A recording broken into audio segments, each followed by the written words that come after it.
Bonjour, donc Pascal Baran, 56 ans. Le réacteur, ça c'est le nom de mon entreprise, qui a démarré il y a 2 ans et demi maintenant, suite à une carrière dans les arts graphiques, l'imprimerie plus précisément, où j'ai évolué en tant que photograveur pour une grande partie de cette carrière, qui a duré 36 années quand même. Donc j'ai toujours baigné dans ce domaine des arts, parce que j'ai toujours travaillé dans des entreprises liées à l'art, par des catalogues, etc. Et j'avais un entourage qui me poussait un petit peu à montrer un petit peu mon travail. Et bien je me suis dit c'est peut-être le moment, et après mûre réflexion, j'ai décidé de monter cette entreprise qui tourne autour du recyclage, de la réutilisation des matériaux, du détournement d'objets. Et donc j'ai décidé d'explorer un petit peu toutes les possibilités qui m'étaient permis d'explorer dans le domaine du recyclage, mais le recyclage un petit peu différent, je trouve, par rapport à ce qu'on a l'habitude de voir. C'est pas parce qu'on fait du mobilier avec des palettes que ça doit ressembler à des palettes. Donc j'utilise le bois de palettes, mais je fais des constructions avec. Je fais pas juste de l'assemblage de palettes. Un fauteuil, ça va être un vrai fauteuil, ça va pas être 4 palettes empilées. Voilà, pour donner un petit peu le ton. Après, ça va être du détournement d'objets, de la création d'objets. Et donc en ce moment, c'est pas mal de luminaires, pas mal de bois flotté, mais c'est pas l'essentiel de mon travail. Ça va être aussi du mobilier peint, mais peint à ma façon. D'ailleurs, je suis assez intéressé par la géométrie, et donc j'aime bien intégrer de la géométrie dans les peintures que je réalise sur le mobilier.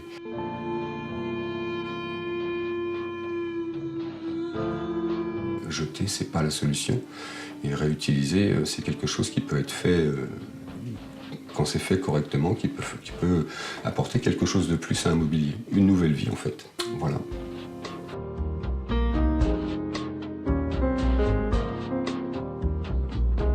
Les gens qui s'arrêtent devant ma boutique ne franchissent pas tous le seuil de la porte. Ils restent souvent à l'extérieur, et je les invite souvent à entrer. Il y en a qui se demandent ce que c'est. C'est une boutique un peu atypique, donc les gens sont un petit peu sur la réserve. Mais à partir du moment où ils ont franchi le seuil de la porte, il se passe quelque chose, et les gens, la plupart du temps, me disent on se sent bien chez vous. J'essaie d'ouvrir mes portes à un plus large public possible. Et les gens qui viennent ici me disent que, ils sentent qu'il y a une âme, et c'est une boutique vivante, et c'est ce qui plaît aussi. Si c'était une boutique qui devait ressembler à tous les magasins, je pense pas que je pourrais y mettre l'âme que je veux y poser. Et c'est ce qui plaît en tout cas, et ça me ressemble.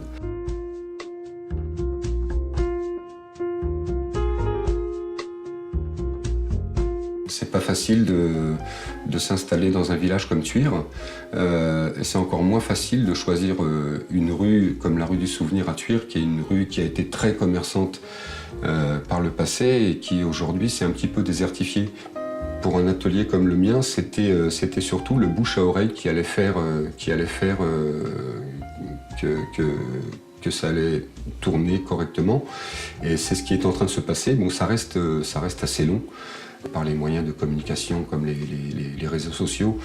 Je veux dire, ça apporte aussi quelque chose, et on parle de moi de plus en plus. Bon, je vais pas dire à l'échelon national, mais déjà sur le département, on sait que j'existe. Ça, c'est important, et c'est ce qui permet aussi de faire avancer les choses.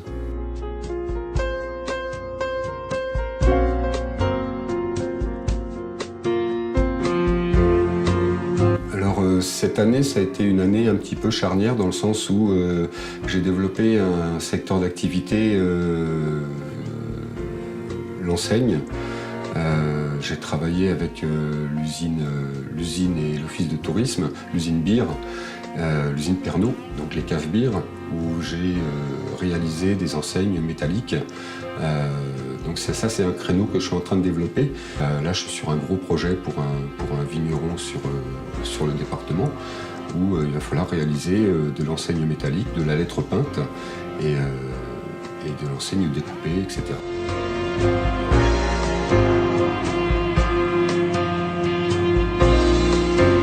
La porte est ouverte à tous et j'espère que ça durera très longtemps encore.